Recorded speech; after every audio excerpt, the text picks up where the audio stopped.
po kasi nakarap na ganito, kailangan kasi gamitan natin ng malapad na paleta para pag nag-apply tayo ng skim coat hindi siya magbubukol-bukol. Inuna ko na po yung ilalim kasi napakahirap ng pwesto, medyo masakit sa baywang. Para pagdating po ng taas makapagpulat na tayo ng baywang, napakasakit sa baywang pag dito sa ilalim, kaya inuna muna natin mahirap. Naka first coating siya ng skim coat. Yan, konti na lang yung nalagyan natin ng skim coat. At kapag ganito pong magaspang ang pagkakarap, kailangan kasi ng paleta para matanggal yung buhangin at hindi bukol-bukol pag nag-apply tayo ng skim coat. Ang advice ko lamang po pagka ganitong gagawin natin yung pagkakaskas ng pader, magsuot po tayo ng safety goggles o salamin para hindi po matalsikan ang ating mata.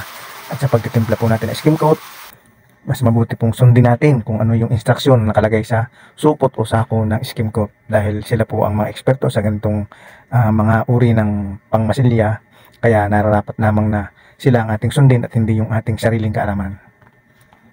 Yan, ang inuna ko po ay yung ilalim ng lababo at talaga pong napakahirap ng pwesto at napakasakit sa baywang o balakang, lalo na po pagka ganitong tayo ay umiidad na, talagang napakahirap sa atin ang kumilos. Kapag ganito po ang ating mamasilyahan, mas kailangan po nating unahin yung baba kaysa taas, kasi kung unahin natin ang taas, pagod na tayo tapos saka tayo bababa, mahihirapan tayong kumuha ng hangin kasi ang pwesto natin ay baluktot. Yan. At ito nga po, lumipat tayo sa taas.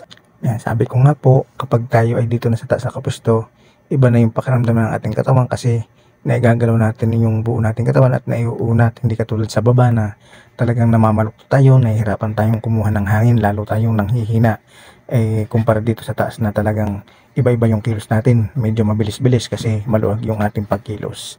Anumang uri ng trabaho o profesyon ng ating pinili, dapat maging proud po tayo. Huwag po tayong mamimili kung mahirap o maluwan ang trabaho, sapagkat ito po ay kasama sa ating profesyon o kasama sa ating mga ginagampanan bilang trabahador. At proud po kami bilang isang pintor na kami ay instrumento upang ang isang tahanan o isang establishmento ay mapaganda. Kaya sa lahat ng pintor o sa lahat ng mga construction worker, proud po tayo sa ating mga trabaho. Maraming salamat po sa inyo at sana po may natutunan kayo sa aking video. At maraming salamat sa inyong panonood. God bless you all po.